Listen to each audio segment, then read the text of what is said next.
The rain in the city was relentless that Tuesday afternoon, hammering against the large glass windows of the downtown diner like 1,000 tiny fists demanding to be let in. Inside, the air was thick with the smell of burnt coffee, fried bacon, and the damp wool of customers' coats. For Maria, the noise of the storm was nothing compared to the noise in her own head. She stood behind the counter, tying the apron strings around her waist for the third time that day, feeling the tightness in her chest that had become her constant companion lately. Maria was not just a waitress, she was a single mother fighting a war with bills that seemed to multiply every single month. Her feet throbbed inside her old, worn-out sneakers, the arches screaming for rest after 6 hours of non-stop rushing. She looked at the small notepad in her pocket where she scribbled her expenses. Rent was due in 3 days, and she was still short. The electric company had sent a red notice yesterday, a bright white envelope with bold black letters that felt like a threat. As she wiped down the counter, her mind raced with calculations. If she picked up an extra shift on Saturday and skipped buying new shoes for her daughter, she might just make it. The diner was packed with the usual lunch crowd. Businessmen in suits shouted into their phones, groups of students laughed loudly over shared fries, and the clatter of silverware against plates created a chaotic rhythm. The manager, a man who cared more about profit margins than people, was pacing behind the register, barking orders at the staff to turn the tables faster. Maria took a deep breath, plastering a smile on her face that didn't quite reach her tired eyes, and grabbed a pot of fresh coffee to refill the booths in the corner. She moved through the crowd like a ghost, trying to be invisible while being everywhere at once. She dropped off checks, cleared dirty dishes, and nodded politely at rude comments from customers who treated her like furniture rather than a human being. "Excuse me, miss, this water is warm," one man snapped. "I asked for no ice," another complained. Maria apologized softly, fixing the water, ignoring the sting in her pride. She had to keep this job. She couldn't afford to lose her temper. Just as she thought the rush would never end, the heavy front door chimed. A gust of cold, wet wind swept into the room, making the customers near the entrance shiver. A man walked in, shaking the rain from his leather jacket. He pulled his hood down, revealing a familiar face that made the entire room seem to pause for a split second. It was Keanu Reeves. He wasn't surrounded by bodyguards or flashing cameras. He looked like any other person escaping the rain, his hair messy and wet, his shoulders slumped with a kind of heavy weariness. Most of the staff froze. The younger hostess near the door gasped, clutching her menu to her chest, and whispered frantically to the busboy, but Maria didn't have time for starstruck staring. She had 3 tables waiting for their food, and the manager was glaring at her from across the room. She watched as Keanu scanned the room, looking for a place to sit. The main dining area was chaotic and loud, the perfect place for someone to get annoyed. Maria walked over to him. She didn't squeal or ask for a selfie. She didn't stare at him like he was a creature in a zoo. She just saw a man who looked tired and hungry, looking for a quiet moment. "Hi there," she said, her voice calm and friendly, cutting through the noise of the diner. "It's pretty crazy in here right now. If you want some peace and quiet, there's a small little booth in the back corner that's open. It's out of the way." Keanu looked at her, seemingly surprised that she wasn't making a fuss. His eyes were kind but tired. He offered a small, genuine smile. "That sounds perfect," he said in a soft voice. "Thank you." "Follow me," Maria said, grabbing a menu. She led him through the maze of tables, feeling the eyes of every customer boring into her back. She could hear the whispers starting already. Is that him? I think that's the guy from the movies. She ignored it all. She stopped at the small booth, wiped the table down quickly with a rag, and signaled for him to sit. Can I start you off with something to drink? Coffee, tea? She asked. Just coffee, please. Black, Keanu replied, sliding into the booth and sighing heavily as he relaxed his shoulders. Coming right up. Maria hurried back to the station, her heart beating a little faster than normal. It was strange, serving someone you had seen on a big screen so many times, but her exhaustion overpowered the excitement. She poured a fresh cup, the steam rising in curly ribbons, and carried it carefully back to him. She set it down on a coaster without spilling a drop. Thank you, he said again, looking up at her. He looked around the bustling room and then back at her. You guys are really busy today. You look like you've been running a marathon. Maria let out a short, tired laugh. It feels like it, honestly. Tuesdays are usually crazy, but the rain seems to have brought everyone in at once. I appreciate you finding me this spot, Keanu said, wrapping his hands around the warm mug. And thanks for treating me like a normal guy. It's nice. You're just a customer having a bad day with the weather, just like the rest of us, Maria said simply. I'll let you look at the menu. I'll be back in a few minutes to take your order. She walked away to check on her other tables, feeling a strange sense of warmth. He was different from the usual demanding crowd. He had noticed her effort. He had seen her as a person. For a brief moment, the weight on her shoulders felt a little bit lighter. She refilled sodas, dropped off burgers, and cleared messy tables, but her mind kept drifting back to the quiet man in the corner who had thanked her sincerely. When she returned to his booth, he was ready. He ordered a simple meal, a club sandwich and a side of fruit. He was polite, said please and thank you, and didn't make any special demands. He just sat there, watching the rain streak against the glass, looking deep in thought. Maria felt a protective instinct over him. She knew that if the other customers realized he was truly there, the quiet atmosphere would be shattered. She decided to keep his presence low-key. She didn't tell the gossiping hostess where he was sitting. She hovered near his section occasionally, making sure no one bothered him, refilling his water glass quietly before he even realized it was empty. It was the least she could do. He was giving her business, and he was being kind. In a world where people often forgot their manners, his small act of decency felt like a gift. Keanu ate his food slowly, savoring the quiet. Every time Maria walked by, he nodded or offered a small smile. There was no arrogance in him, no sense of entitlement. He looked like a man who understood the value of hard work and the need for a moment of peace. The shift continued to drag on. The clock on the wall ticked slowly toward the afternoon lull.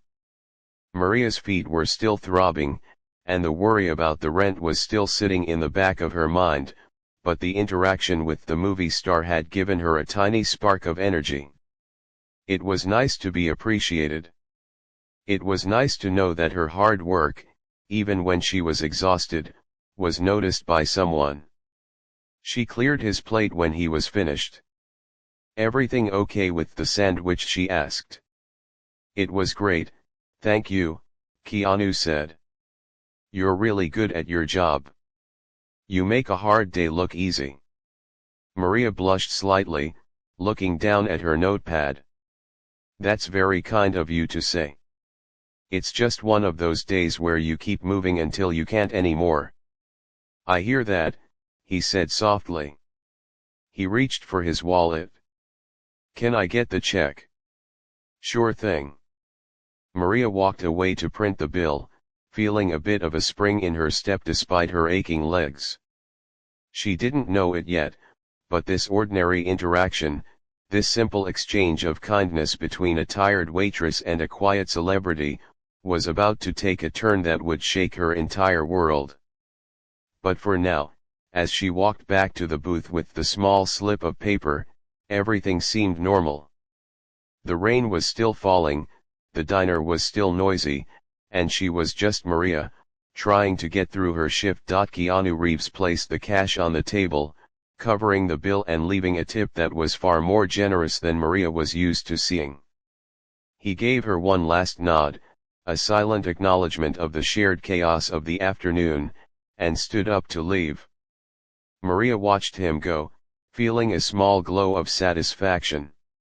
It was rare in her line of work to have a customer who actually saw the person behind the apron. As the door closed behind him, the chime rang out, and the diner seemed to settle back into its normal, frantic rhythm. For a few seconds, Maria allowed herself to just breathe. She counted the cash he had left. It was enough to buy groceries for a few days, maybe even put a little bit toward the electric bill. She quickly tucked it into her pocket, feeling a momentary sense of relief. That relief, however, was short-lived. No sooner had she turned away from the booth than a loud, sharp sound cut through the noise of the diner. It was the sound of a heavy hand slapping the table near the window. Maria flinched. She knew exactly who it was without even looking. It was the man in the expensive gray suit, a regular customer who came in every week, ordered the most expensive items on the menu, and treated the staff like they were personal servants. Let's call him Mr. Vance. He was a man who believed money bought him the right to be cruel.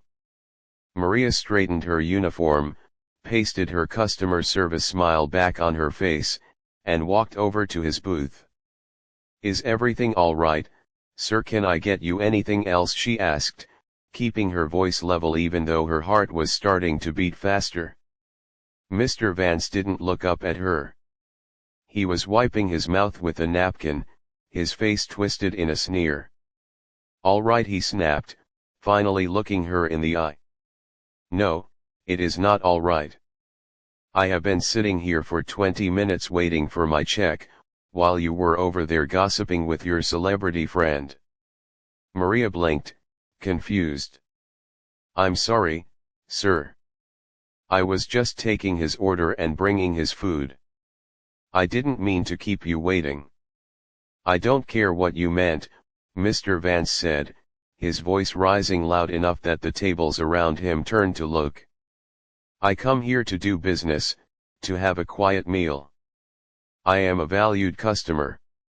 I spend good money here. And what do I get? I get ignored because some movie star walks through the door. You were fawning all over him. It's unprofessional."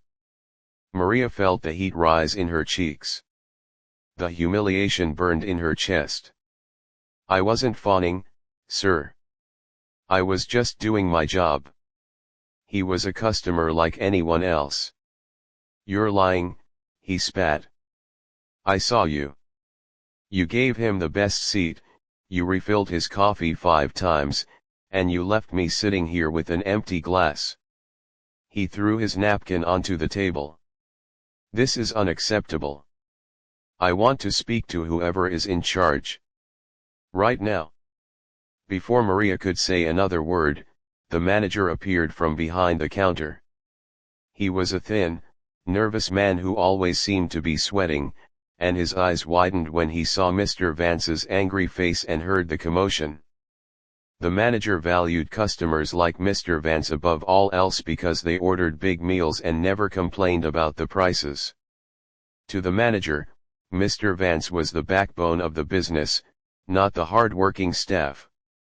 "What seems to be the problem here?" the manager asked, his voice trembling slightly as he addressed the wealthy customer. "The problem is your waitress," Mr. Vance said, pointing a finger directly at Maria. "She neglected me. She ignored my table for over 20 minutes because she was too busy playing fangirl with that actor who just left. I come here to relax, not to watch your staff make a fool of themselves over famous people." It's disrespectful. The manager turned his gaze toward Maria. His look wasn't one of concern for his employee, it was a look of calculation. He was weighing the cost of losing Mr. Vance against the cost of losing Maria. It wasn't a hard choice for him. Is this true? The manager asked Maria. Did you ignore this table? Maria shook her head, her voice trembling. No, sir. I checked on him. I refilled his water. But Mr. Reeves came in after him, and I was just trying to be efficient. I didn't ignore anyone. I don't want to hear excuses, Mr. Vance interrupted, slamming his hand on the table again. I want results. And frankly, I don't think I should have to pay for a meal where I was treated like an afterthought. If she stays, I go. And I take my colleagues with me. The restaurant went quiet. The clatter of silverware stopped. Everyone was watching the drama unfold. Maria felt like the floor had dropped out from under her. She couldn't lose this job. The thought of her daughter waiting at home, the pile of bills on the kitchen counter, the threatening red envelopes, it all flashed before her eyes in a blur of panic. She opened her mouth to apologize again, to beg if she had to, but the manager spoke first. Sir, please, there is no need for that, the manager said, bowing his head slightly. We value your patronage more than I can say. We do not tolerate this kind of behavior from our staff. He turned to Maria, and his face was hard. Maria, give me your apron. Sir, she whispered, the blood draining from her face. Please, you can't be serious. I have a little girl. I need this job. I was just working. I didn't do anything wrong. You caused a scene with a VIP customer, the manager said, his voice cold and loud enough for everyone to hear. You neglected a paying customer to serve a celebrity who probably won't ever come back here. That is bad for business. You're fired. Take off your apron and leave. Now. The words hit Maria like a physical blow. Fired. Just like that. Over a cup of coffee and a sandwich. Because she was kind to a man who was just trying to eat lunch. Tears stung her eyes, but she refused to let them fall in front of everyone. She felt the weight of the other customers' stares, some pitying, some indifferent, some enjoying the show. But she started, but the manager held up a hand to stop her. Don't make a scene, he warned her. Just go. With shaking hands, Maria untied the strings of her apron behind her back. The fabric felt heavy, like it was made of lead, as she pulled it off. She folded it neatly, out of habit, even though she wanted to throw it on the floor. She placed it on the counter. Mr. Vance sat back in his booth, a smug, satisfied smile on his face. He had won. He had used his power to crush someone who was just trying to survive, and he didn't feel a shred of guilt. Maria didn't look at the manager. She didn't look at Mr. Vance. She turned and walked toward the door. The walk to the exit felt like the longest walk of her life. She could hear the whispers starting up again as she passed the tables. I can't believe she got fired. Did you see that guy? He's a jerk. Poor Maria. She pushed the heavy glass door open and stepped back out into the rain.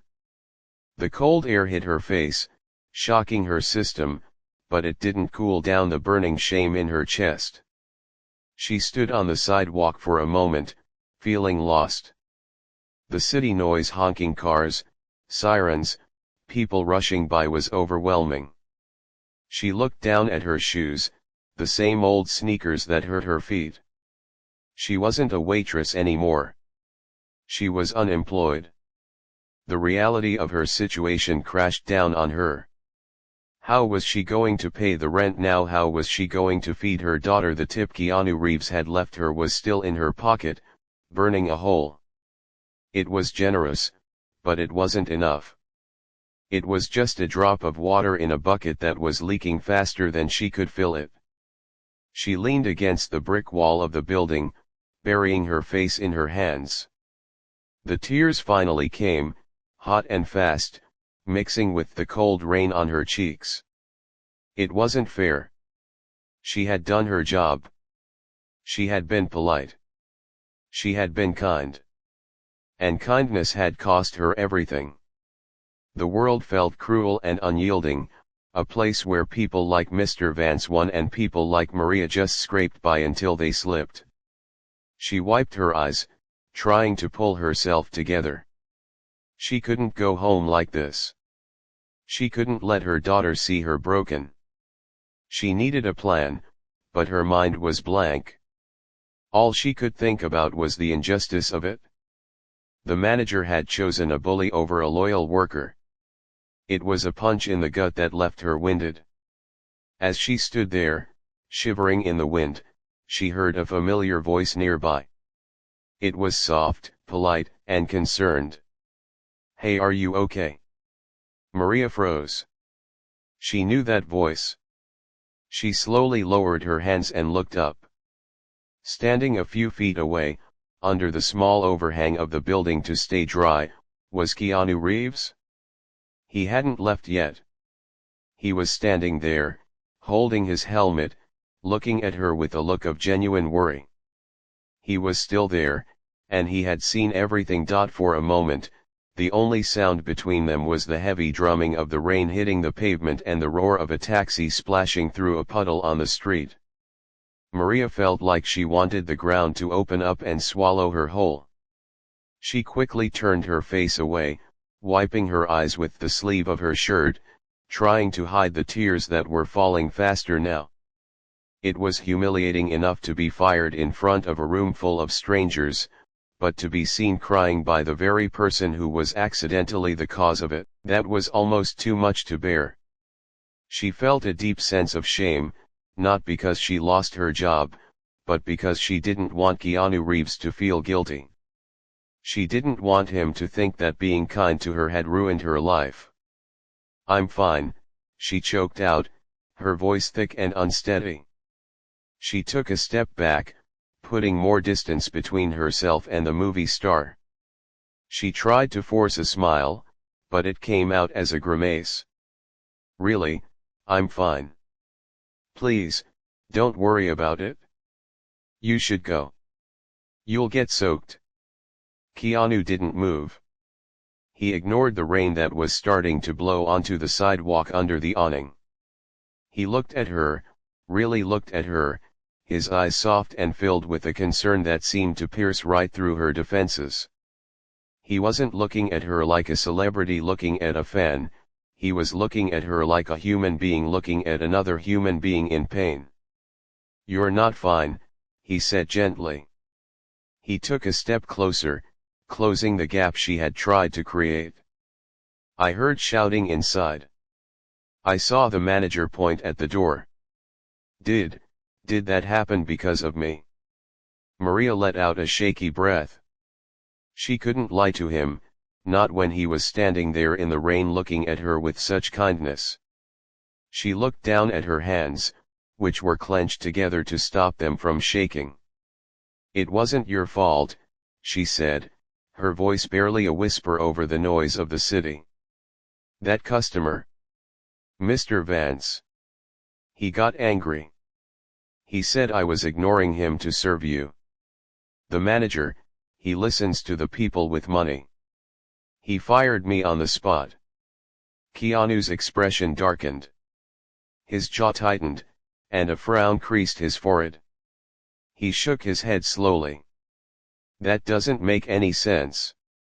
You were doing your job. You were the only one in there who actually seemed to be working. I saw how you treated everyone else, including that man. He was being rude, and you were polite." "It doesn't matter if it makes sense," Maria said, a bitter laugh escaping her lips. She looked up at the sky, blinking away more tears. What matters is that I'm out of a job. And I can't afford to be out of a job. I have rent due. I have a little girl at home. I don't know what I'm going to tell her when she asks why we can't go to the movies this weekend, or why the lights might get cut off. The words poured out of her before she could stop them. All the stress, the fear, and the exhaustion that she had been bottling up for months came spilling out.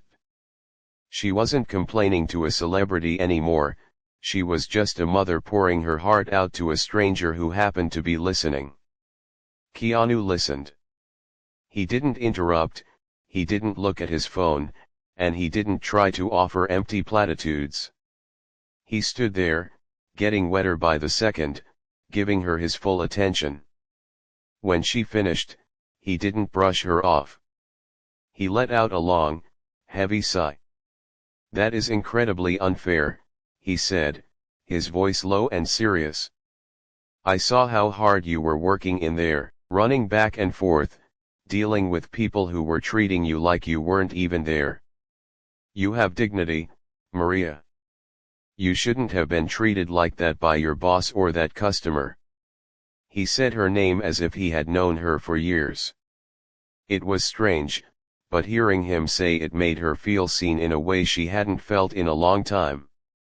"I just wanted to get through the shift," Maria said, wiping her nose with a crumpled tissue she found in her pocket. "I didn't ask for anything special. I just wanted to work. And now..." She trailed off, the reality of her situation hitting her again. "Now I have to go home and figure out how to explain that I failed. Again." Keanu shifted his weight. He looked down at his boots for a moment, thinking. The rain was picking up, turning into a steady downpour, but neither of them moved to leave. The world of the diner with its clattering plates and angry customers felt miles away. Here, under the narrow awning, it was just two people against the storm. "You didn't fail," Keanu said firmly. He looked her in the eyes. "You kept your cool. You were kind in a difficult situation. That man in there, the one who complained, he failed. He failed at being a decent human being. And your manager failed at protecting his staff. You were the only one in that room who came out of this with your head held high." Maria looked at him, surprised by the intensity in his voice. "But I lost my job." "Jobs can be replaced," Keanu said. "Your character, that's not so easy to replace. Listen, I know this sounds like a cliché coming from someone like me, but I've had my own struggles. I know what it feels like to think everything is crashing down on you. I know that feeling of panic in your chest when you don't know if you're going to make it." He paused, looking out at the busy street for a moment, as if remembering a difficult time in his own past. Then he turned back to her. "But I also know that sometimes, things happen for a reason. Maybe getting out of that toxic place is the best thing that could have happened to you, even if it doesn't feel like it right now." Maria let out a long sigh. "It's hard to see the bright side when I'm worried about feeding my daughter." "I understand," Keanu said. He nodded slowly. He reached into his jacket pocket, and for a second, Maria thought he was just getting his wallet to give her more money. But he didn't pull it out. Instead, he just stood there, looking at her with a thoughtful expression. He seemed to be wrestling with something, weighing a decision in his mind. "You know," he said quietly, "I'm producing a new film. We're setting up an office here in the city for the next few months. It's a small team, but we need people who are organized, who can handle pressure, and who are actually decent to be around. People who care." Maria blinked, confused. I don't know anything about making movies, Mr. Reeves. I'm a waitress." Keanu, he corrected her gently, and it doesn't matter. We can teach you the job. What we can't teach is attitude. You have a good attitude. You're a fighter. You handled that situation inside with more grace than most people in my industry would have. He took a deep breath, and Maria saw a shift in his demeanor. The polite stranger disappeared, and a man of action took his place. He wasn't just offering sympathy anymore, he was getting ready to offer a lifeline. That manager didn't just fire you today, Keanu said, his voice growing stronger.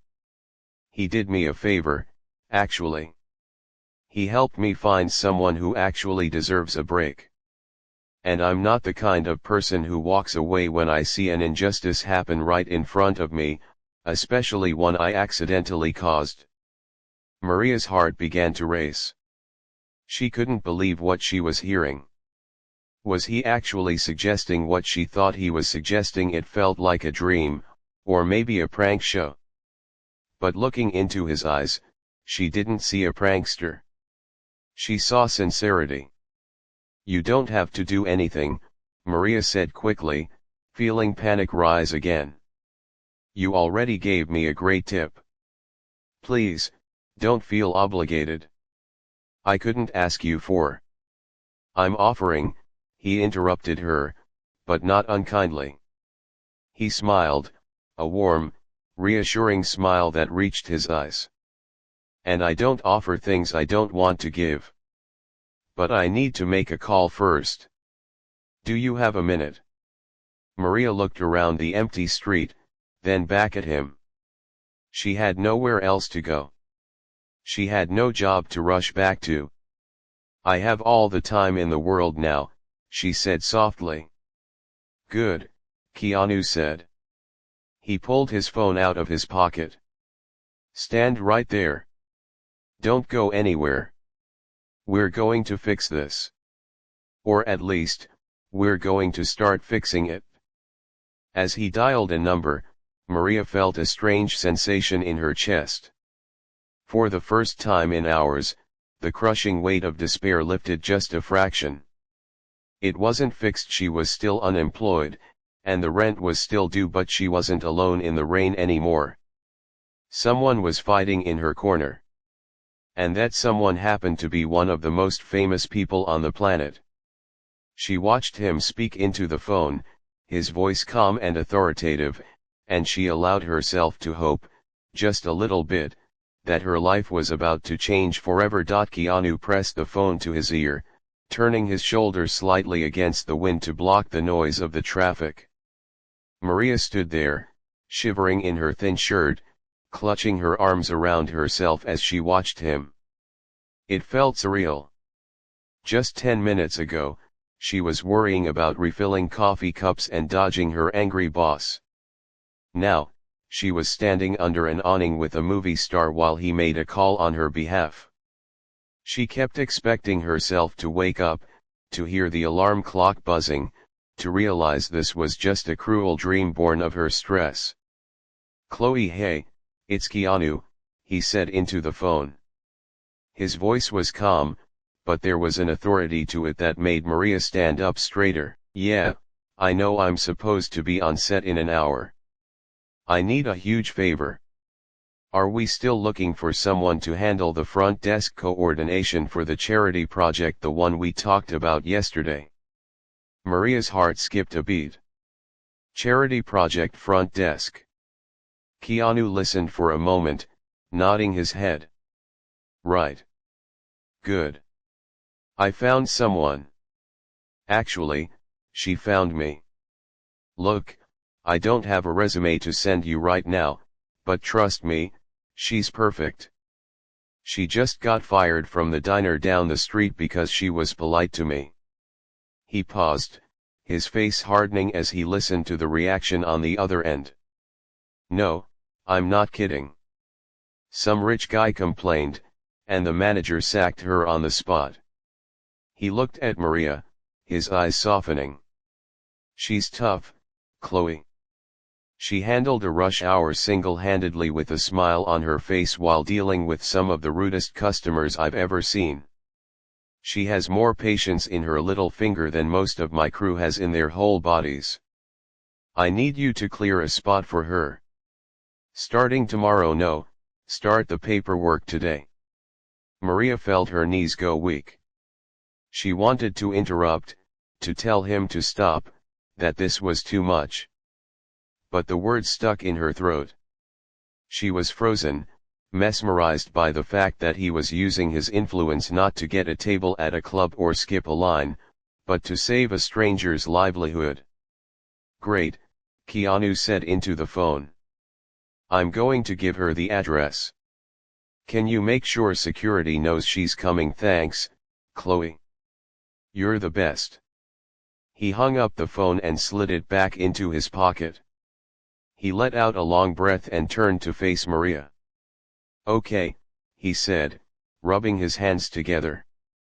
We have a position. It's administrative work.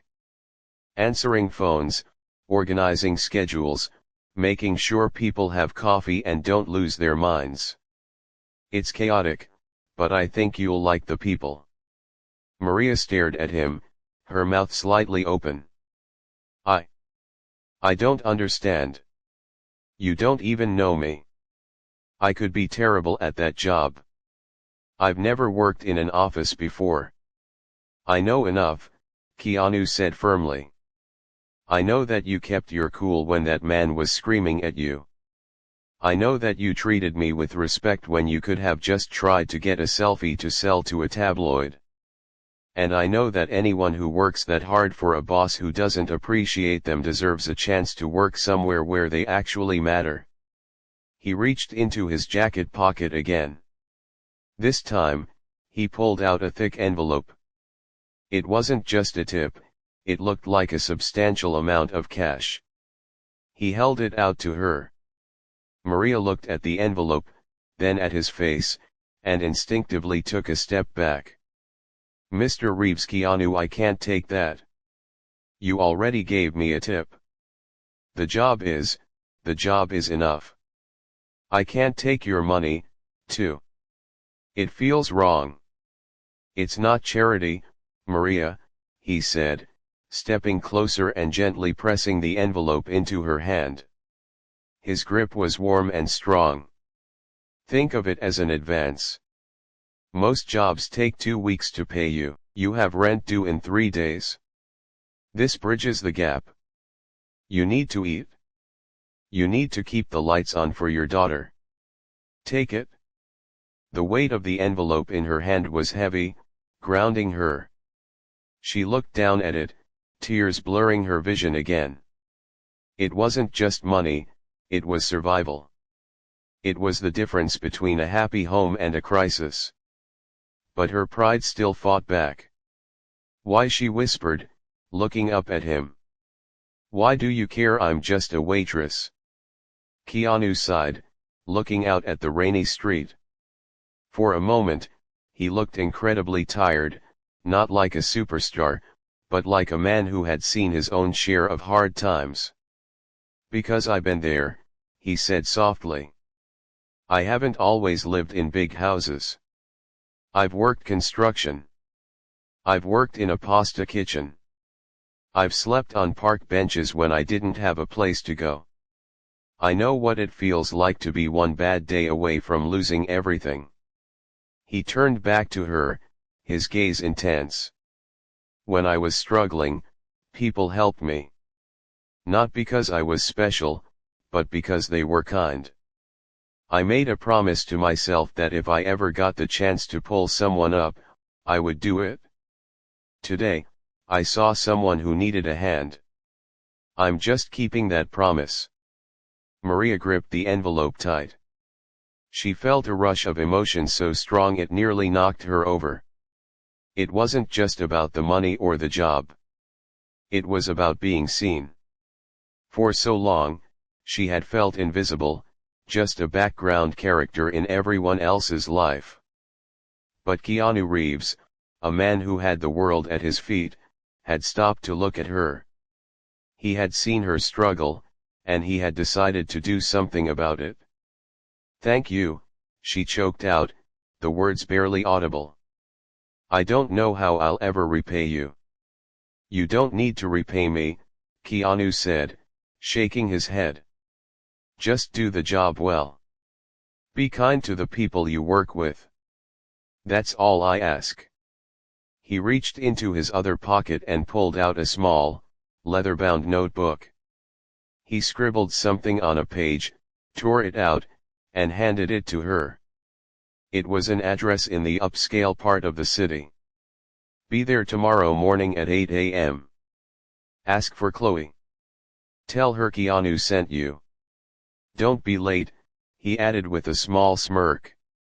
"I run a tight ship." Maria laughed through her tears, a genuine, relieved sound. "I won't be late. I've never been late a day in my life." "I believe you," Keanu said. He looked at his watch and sighed. "I have to go. I have a meeting I'm already late for." He walked over to where his motorcycle was parked at the curb. He straddled the bike and put his helmet on, but before he started the engine, he looked back at her one last time. "Hey, Maria," he shouted over the sound of the rain. "Yes," she called back, clutching the envelope and the paper with the address to her chest like a shield. "Good luck," he said. "And don't let this city break you. You're stronger than you think." With that, he kick-started the engine.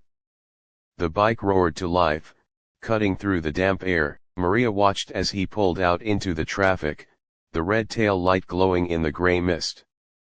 Within seconds, he was gone, swallowed up by the city.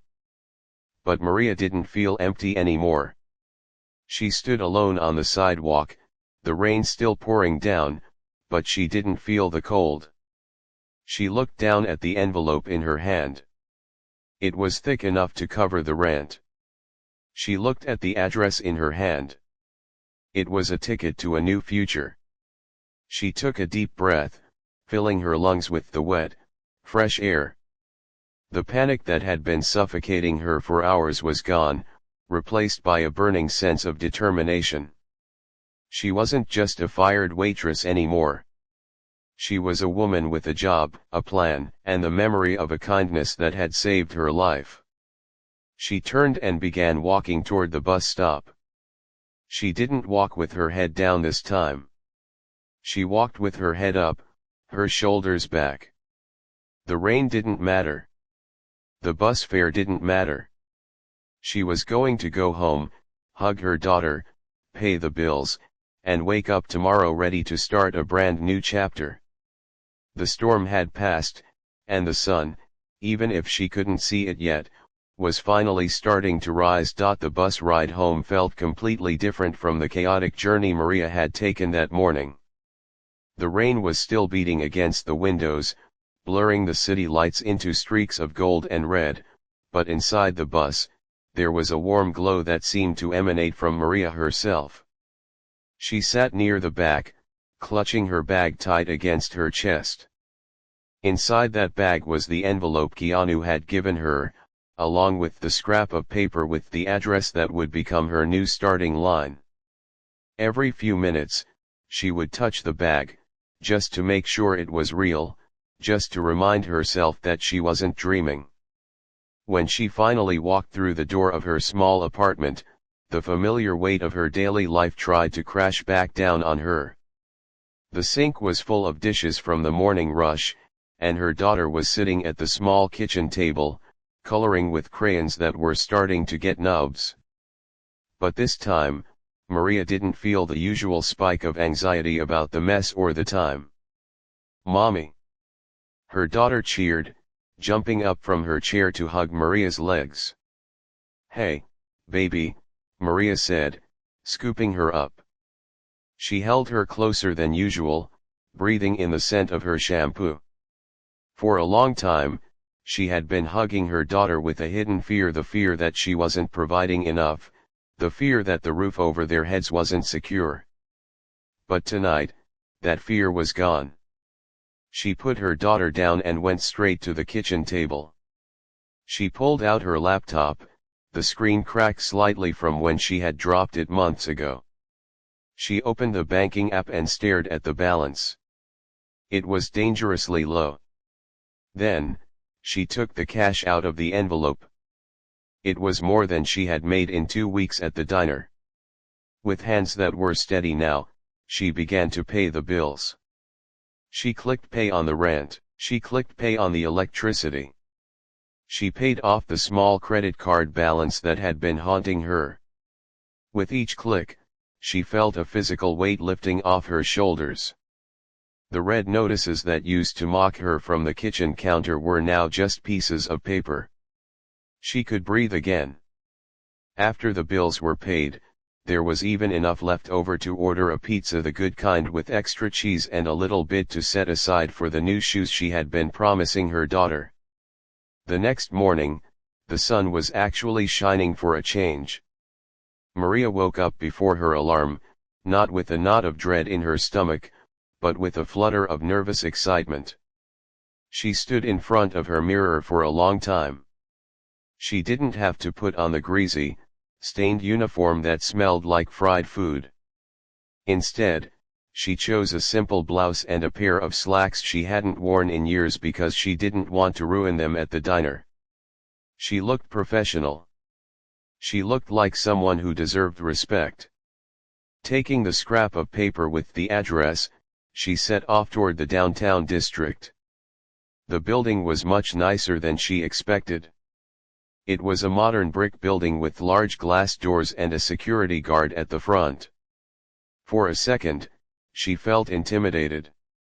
She wondered if they would turn her away, if they would realize she was just a waitress from the wrong side of town and that there had been a mistake. But when she walked up to the desk and said, "I'm Maria. I'm here to see Chloe. Keanu sent me," the security guard's face lit up. "Ah, yes," he said, buzzing her in. "Top floor. They're expecting you." The elevator ride felt like it took forever. When the doors dinged open, she stepped into a bustling, creative office space. There were people on phones, huge whiteboards covered in scribbles, and boxes of equipment everywhere. It was chaotic, but it was a good kind of chaotic. It was the chaos of people building something, not just surviving. A woman with short, curly hair and a warm smile walked up to her. "You must be Maria," she said, extending a hand. "I'm Chloe. Keanu told me you'd be coming. He also told me I'd be an idiot if I didn't hire you." Maria smiled, feeling the tension melt away. "I hope I can live up to the hype. I've never worked in an office before." "Don't worry about it," Chloe said, waving her hand dismissively as she led her through the room. "Keanu said you have the most important skill set already. You can handle pressure, you're organized, and you know how to treat people. We can teach you the software. We can't teach you how to have a good heart." Chloe set her up at a desk near a window. For the first few days, Maria was terrified. The phones rang constantly, and the terminology they used, dailies, rushes, call sheets, was like a foreign language. But Maria was a fast learner. She used the same focus she had used at the diner. She anticipated what people needed before they asked. She noticed when the producers were hungry and ordered sandwiches without being told. She kept the schedule organized when it threatened to fall apart. Within 2 weeks, the office had fallen in love with her. The crew, who were used to temporary assistants who didn't care, were amazed by her dedication. She wasn't just the help, she was part of the team. About a month into the job, Maria was in the break room making a fresh pot of coffee. She heard the door open behind her. She turned around and froze. It was Keanu. He was wearing a hoodie and jeans, looking a bit tired but smiling. "Hey," he said, walking over to the counter. "How's the coffee here compared to the diner?" Maria laughed, relaxing instantly. "It's definitely better quality, but I think I make it better at the diner." "I believe you," he said. He leaned against the counter, looking at her. "Chloe tells me you're running the place. She said you saved the shipment yesterday that got lost in transit."